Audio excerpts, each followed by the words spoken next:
बड़ी मजेदार बात दाता अली अजमेरी ने लिखी, मुझे पढ़ के बड़ा ही मजा आया। इमाम हसन के पास एक बंदा है और समझ भी आई कि अहले बैत नबुव्वत की असल मुखालफत कौन करता है।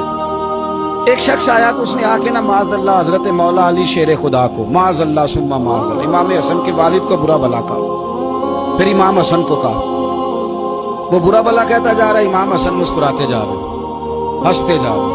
इंजॉय करने का आपका मूड बन जाए तो सब कुछ इंजॉय हो सकता है, लेकिन अगर आपने मिर्चें दांतों के नीचे रख के अच्छी तरह चबा ली हों तो फिर तो भाई कोई चीज भी इंजॉय नहीं होती। फिर तो कसूर ये है कि मिर्चें नहीं चबानी थी, आपने अपना मिजाज खुद बड़ा कड़वा कर लिया है, वो कैसे काम चलेगा। वो आया तो उसने आके ना इमाम हसन को, आपके वालिद को माज़अल्लाह सुम्मा माज़अल्लाह नकले कुफ्र न बाशद बुरा भला कहा। वो कहता जा रहा है, इमाम साहब हंसते जा रहे हैं। जब वो थक गया तो इमाम हसन फरमाने लगे, रोटी खानी है? भूख तो नहीं लगी हुई? कहने लगा बड़ी लगी हुई है।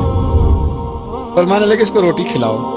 उसको रोटी खिलाई, फरमाया तेरा हाल? कहने लगा बड़ा गरीब हूं। एक प्याले में चांदी भर के इमाम हसन ने उसे दी, और जब उसको दे दी ना तो गौर से चेहरा देखने लगा, कहने लगा आपका हिलम देख के, सखावत देख के मुझे यकीन आ गया है कि आप वाकई खूने रसूल हैं। इमाम साहब फरमाने लगे, ये बेचारा असल में तंग है अपनी जिंदगी से, असल इसका हाल कोई नहीं, तो मेरे साथ ये हरकतें कर रहा है। तो ये आप समझे इस बात को, कुछ लोग बेचारे वैसे ही तंग होते हैं, परेशान होते हैं, वैसे ही बिला वजह मामला ही कोई नहीं।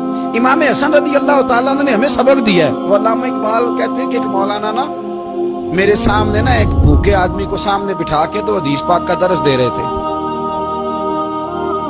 बंदे को भूख बड़ी लगी हुई थी, वो दर्स देता जा रहा है, देता जा रहा है, देता जा रहा है।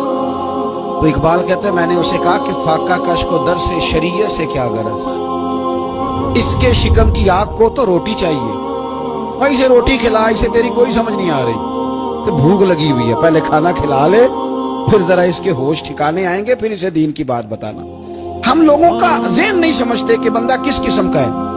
सारे ही सहाबा हया वाले थे, सारे ही इकराम वाले थे, और हुजूर सैयद आलम सल्लल्लाहु अलैहि वसल्लम की प्यारी ज़ौजा हज़रत आयशा सिद्दीक़ा रज़ी अल्लाह ताला अन्हा फरमाती हैं कि मैं हुजूर के घर में पर्दे के पीछे देख रही थी, नबी करीम आराम फरमाए, तो हुजूर की ना तहमत मुबारक पिंडलियों से जरा ऊंची हो गई, पिंडलियों से टखनों तक मर्द का छुपा हुआ हो तो वो जायज़ है, इससे नीचे नंगा नहीं करना चाहिए, ऊपर इससे टखनों से ऊपर, नीचे हो भी जाए तो खैर है। हुजूर की पिंडलियां ना थोड़ी सी चादर हटी हुई थी, पिनिया कहते हैं हम पंजाबी में, पिंडलियों से जरा चादर हट गई, हुजूर लेटे रहे, आराम फरमा रहे।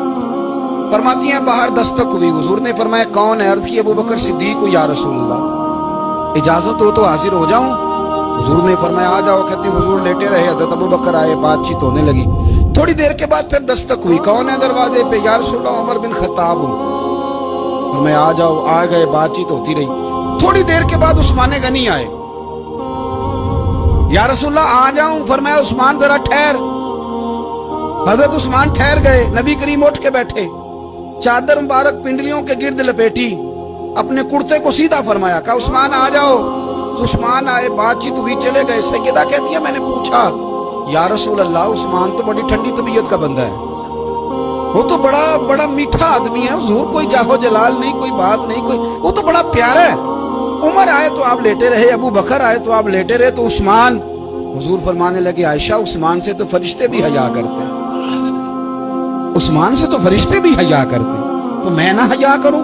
आप इस बात को समझे, गौर करें कि अगर उनकी तबीयत इस तरह की है कि वो कहते हैं कि वजूद ज्यादा छुपा हुआ होना चाहिए, तो नबी पाक ने उनकी तबीयत का ख्याल किया है, हुजूर ने उनके मिजाज का। आपको नहीं पता कि अब्बा जी आपके क्या सोचते हैं, क्या चाहते हैं? आपको नहीं पता आपके उस्ताद का मिजाज क्या है? आपको नहीं पता आपके मुर्शिद कामिल की तबीयत किस तरह की है? वो किन बातों में राजी होते हैं, किन में नाराज होते हैं? हमें सारा पता होता है।